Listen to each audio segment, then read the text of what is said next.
नमस्कार, बहुत स्वागत है आपका। 15 जून को ग्रहों के राजा सूर्य मिथुन राशि में प्रवेश करेंगे। सूर्य जब मिथुन राशि में आएंगे तब पहले से मिथुन राशि में बुध बैठे हैं। बुध और सूर्य मिलकर बुधादित्य योग का निर्माण करेंगे। 12 जून से शुक्र भी मिथुन राशि में है और शुक्र सूर्य का शुक्रादित्य राजयोग का संयोग भी बनेगा। इसके साथ ही मिथुन राशि में बुध, शुक्र और सूर्य तीनों एक साथ हैं तो त्रिग्रही योग का दुर्लभ संयोग भी बना हुआ है। तो तमाम ग्रहों के शुभ संयोग से आपकी लाइफ पर क्या प्रभाव पड़ेगा ये तो हम जानेंगे, लेकिन पहले जानते हैं सूर्य जब मिथुन राशि में आते हैं तो इसको रज पर्व कहते हैं।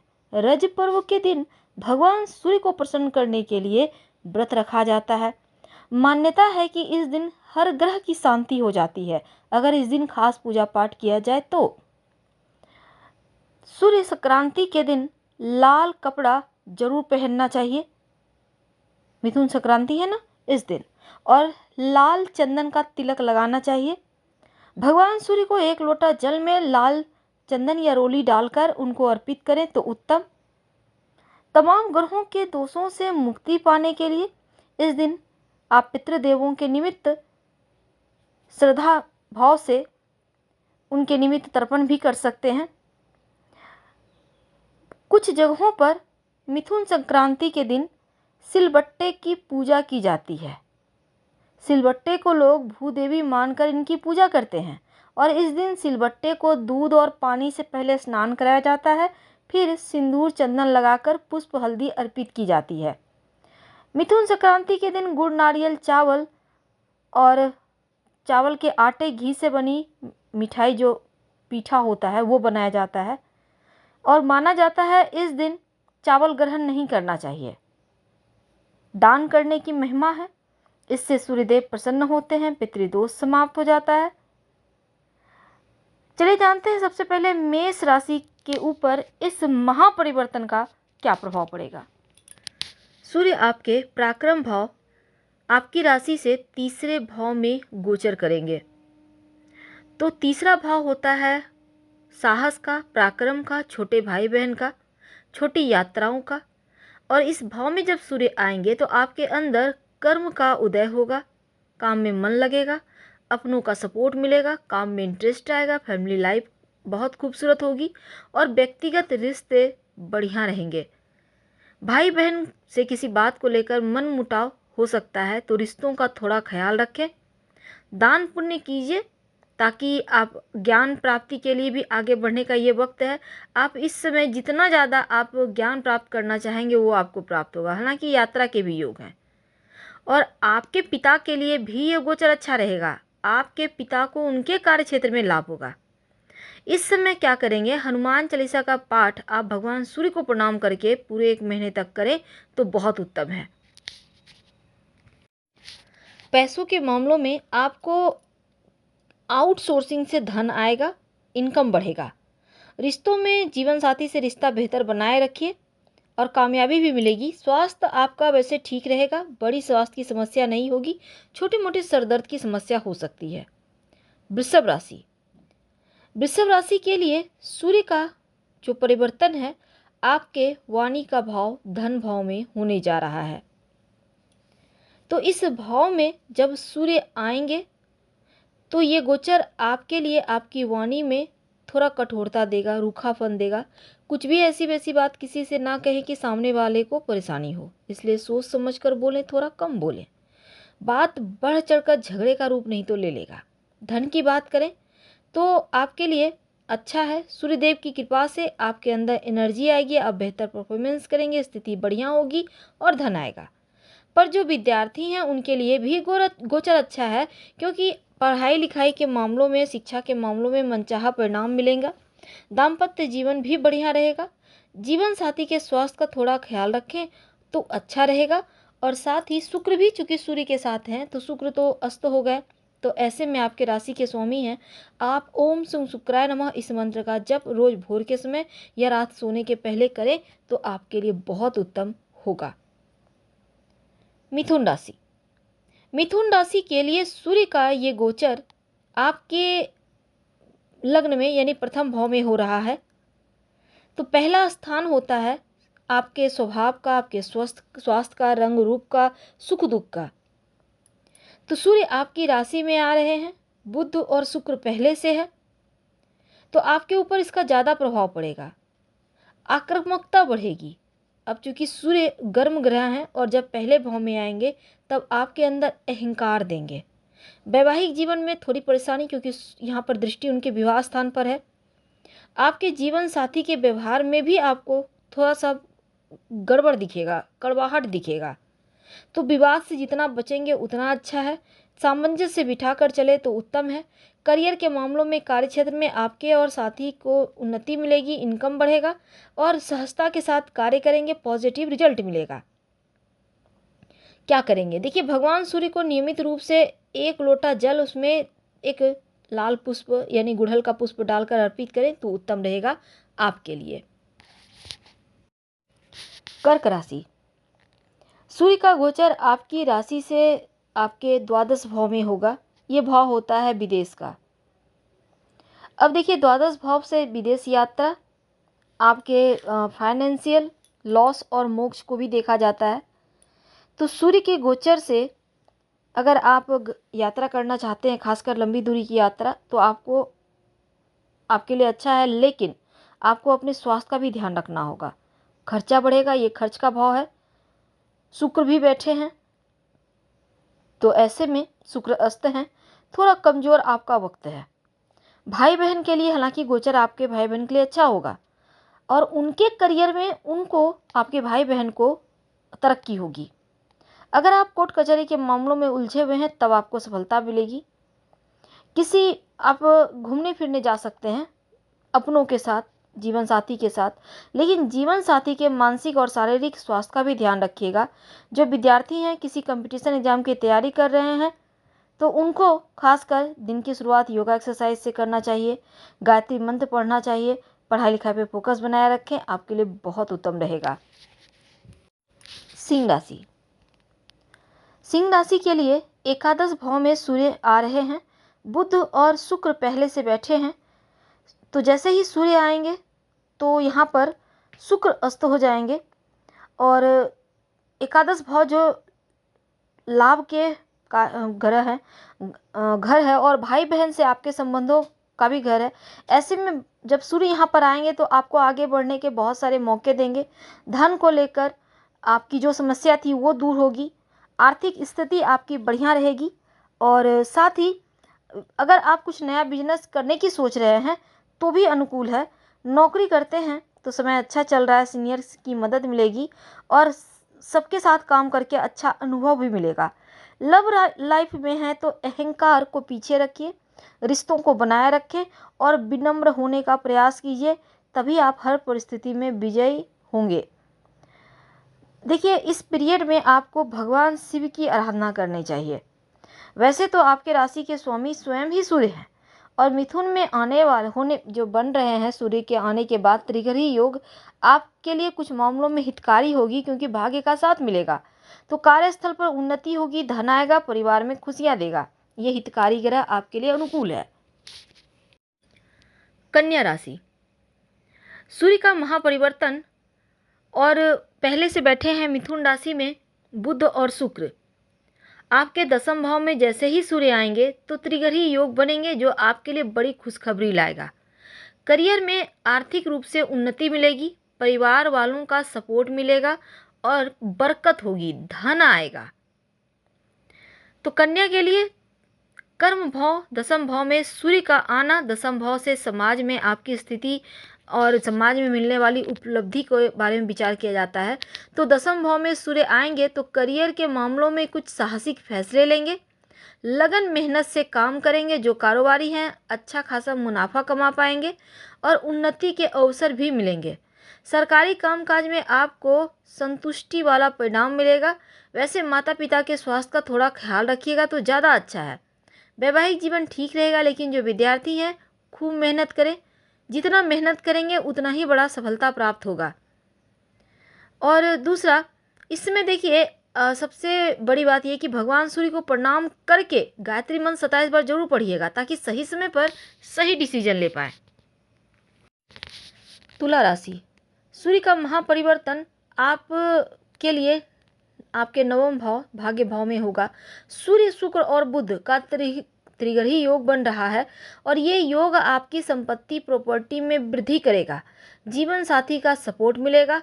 आपकी आर्थिक स्थिति दिन ब दिन बढ़िया होगी और भाग्योदय होने का ये वक्त भी है। तो आप तुला वालों के लिए नौकरी की बात करें तो आप भाग्यशाली रहेंगे, काम में लाभ होगा, नौकरी में नए अवसर मिलेंगे। रिश्तों के मामलों में जीवन साथी का सपोर्ट मिलेगा, तालमेल बनाए रखने में आप कामयाब होंगे।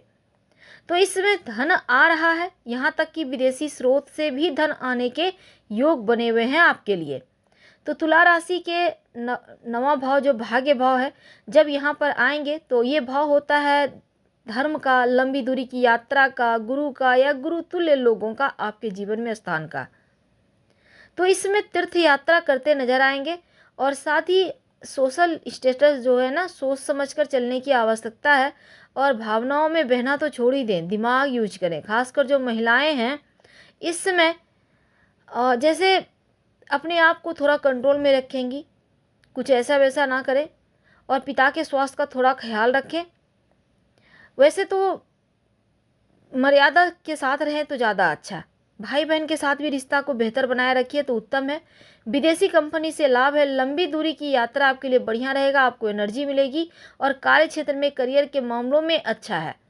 ओम सुम शुक्राय नमः, इस मंत्र का आपको रोज भोर के समय और रात सोने के पहले जप करना है। अपने राशि के स्वामी को बल दें और बाकी चीज़ें बेहतर रहेगी। वृश्चिक राशि, सूर्य का ये गोचर आपकी राशि से अष्टम भाव में होगा। अष्टम भाव जीवन में आने वाले उतार चढ़ाव का भाव है।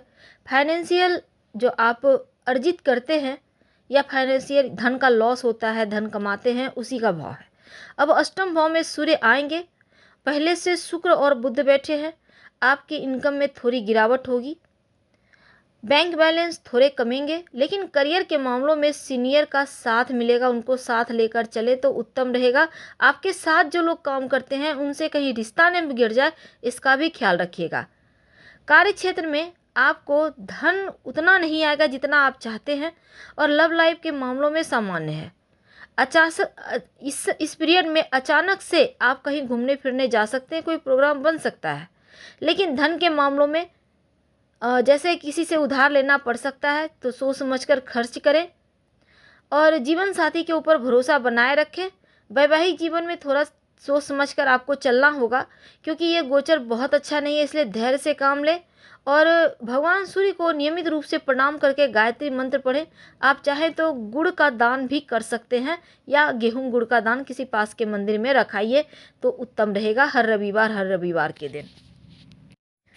धनु राशि, सूर्य आपके सप्तम भाव में आएंगे। सप्तम भाव दाम्पत्य सुख का भाव है और पार्टनरशिप का भाव है। सूर्यदेव जब यहाँ पर आएंगे तो जीवन के हर क्षेत्र में या फिर साझेदारी में कोई काम करते हैं तो उस क्षेत्र में आपको अपने व्यवहार को बेहतर बनाए रखना है, नहीं तो आक्रामक होंगे तो फिर परेशानी होगी। तो सप्तम भाव में सूर्य का गोचर व्यवसायी भाइयों के लिए ठीक है। कार्य क्षेत्र में आपको तरक्की मिलेगी, नौकरी करते हैं तो प्रमोशन होगा या फिर आपको कहीं भेजा जा सकता है कंपनी की तरफ से। हालांकि 16 जुलाई के मध्य अभी से लेकर कोई शुभ सूचना मिलेगा। करियर के मामलों में, सोशल लाइफ के मामलों में अच्छा है। आपका व्यवहार लोगों को पसंद आएगा, समाज में प्रतिष्ठा बढ़ेगी और जीवन साथी के अंदर अहंकार, ईगो का भाव आ सकता है। ऐसे में तकरार ना हो, ध्यान रखें। अगर आपके प्रेम वैवाहिक जीवन की बात करें तो तमाम मतभेद को भूलकर उनके साथ बैठकर थोड़ा वक्त निकालें, बेवजह झगड़ों का समाधान ढूंढें तो ज़्यादा अच्छा है। इस पीरियड में आप गाय को गुड़ खिला सकते हैं हर रविवार के दिन, आपके लिए उत्तम रहेगा।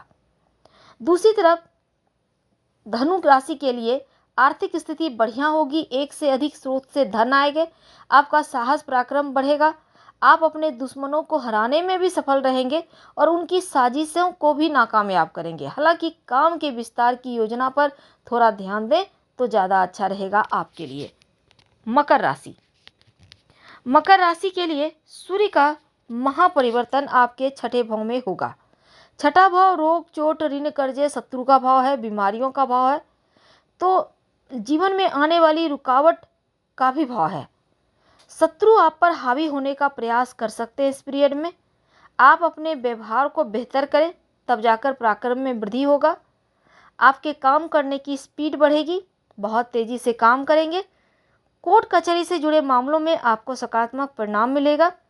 और इस समय कुछ खर्चे बढ़ेंगे जो आपने सोचा ही नहीं था, उससे बचकर चलें तो ज़्यादा अच्छा है। अगर हो सके तो खर्चों को अभी रोक लें। ऐसा समय आपको लगेगा कि परिस्थितियां आपके पक्ष में नहीं है, कुछ चीज़ें आपको एकदम से परेशान कर देगी। हालांकि आपको चीज़ों को अपने पक्ष में लाने के लिए मेहनत ज़्यादा करना होगा। जीवन साथी के स्वास्थ्य का ध्यान रखें तो बहुत उत्तम है। शनिवार के दिन आप एक तो ज़रूरतमंद लोगों को खाने पीने की वस्तु का दान कर सकते हैं, दवाइयों का दान कर सकते हैं, या आप रविवार के दिन आप गाय को गुड़ गेहूं खिला सकते हैं। या लेकिन रविवार के दिन नॉनवेज मत खाइएगा तो उत्तम रहेगा। खाना हो तो शाम के बाद खाइएगा। कुंभ राशि, सूर्य का यह गोचर आपकी राशि से पंचम भाव, जिसको हम शिक्षा का भाव, संतान का भाव कहते हैं, होगा। तो पंचम भाव में सूर्य आएंगे तो जो विद्यार्थी हैं उनके लिए थोड़ी बहुत परेशानी हो सकती है। एकाग्रता कम होगी, पढ़ाई से मन भटक सकता है। तो ध्यान करें, योगा करें और पढ़ाई लिखाई पे फोकस बनाए रखने के साथ रोज भगवान सूर्य को प्रणाम करके 27 बार गायत्री मंत्र पढ़े। क्योंकि पंचमा भाव जो होता है प्रेम संबंधों का भी है, तो लव रिलेशनशिप में भी मुश्किलें दिख रही हैं और पार्टनर के किसी बात हो सकता है आप लोगों में एक दूसरे को समझ ना पाए, टकराव की स्थिति हो जाए। तो इसमें अच्छे रिजल्ट आपको मिलने की संभावना कम है इन मामलों में। लेकिन जो विद्यार्थी हैं उनके लिए समय अनुकूल है। आप खासकर छोटे बच्चे, स्कूल जाने वाले, उनके लिए अच्छा है ज़्यादा। अगर जिद जैसी चीज़ें बढ़ सकती है तो भगवान सूर्य को प्रणाम तो जरूर करना है आपको, तो उत्तम रहेगा आपके लिए। मीन राशि, सूर्य आपके चतुर्थ भाव जो सुख का घर है, माता का घर है, वाहन का सुख भी इसी से देखा जाता है, तो यहाँ पर आएंगे। और अगर आप विवाहित हैं तो सूर्य का गोचर आपके जीवन साथी के लिए बहुत अच्छा रहेगा। उनको उनके कार्य क्षेत्र में तरक्की मिलेगी। रिश्तों में हल्के फुल्के खटास दिखते हैं। पारिवारिक जीवन के लिए हालांकि सामान्य रहेगा। माँ के स्वास्थ्य का थोड़ा ख्याल रखिएगा तो ज़्यादा अच्छा है। अगर पार्टनरशिप में काम करते हैं तो इस दौरान खूब लाभ होगा। अगर आप कारोबार को आगे बढ़ाना चाहते हैं तो और मेहनत कीजिए। जो विद्यार्थी हैं पढ़ाई लिखाई के मामलों में खूब ध्यान देना होगा। एकांत की तलाश करें और पढ़ाई करें। दोस्तों के सहयोग से समस्याओं का से बाहर निकल आएंगे। और भगवान सूर्य को प्रणाम करके गायत्री मंत्र जरूर पढ़िएगा। संभव हो तो गुड़ का दान करें या पास के मंदिर में रखाएं तो उत्तम रहेगा। तो इसमें आपके लिए खासकर सूर्य का ये महापरिवर्तन आपको धनवान बना सकता है। नई प्रॉपर्टी खरीदने की संभावना बढ़ी हुई है। आप कोई नई गाड़ी, मकान, प्लॉट, फ्लैट लेना चाहते हैं तो अच्छा है। नौकरी प्राप्ति की संभावना बढ़ी हुई है। अवसरों को पहचानिए और करियर में आगे बढ़िए। उन्नति के रास्ते खुलेंगे। जो लोग जॉब करते हैं मनचाहे जगह पर ट्रांसफ़र हो सकता है, तैयार रहें। तो इस पीरियड में सूर्य मीन राशि में आएंगे तो थोड़ा आपको आराम कम होगा, लेकिन धन आएगा। जितना मेहनत उतना सफलता। करियर के मामलों में अगर आपको नौकरी पसंद नहीं है तो दूसरा नौकरी भी प्राप्त हो जाएगा। धन के मामलों में आएगा धन, लेकिन पैसों का लेन देन में बहुत सावधानी रखें। और स्वास्थ्य का, खासकर पैरों का, घुटनों के दर्द का और कंधे का ध्यान रखें। तो हम आपसे विदा लेते हैं। वीडियो पसंद आए तब लाइक कर सब्सक्राइब करें, अपनों से शेयर करें और कमेंट में हर हर महादेव जरूर लिखें। धन्यवाद।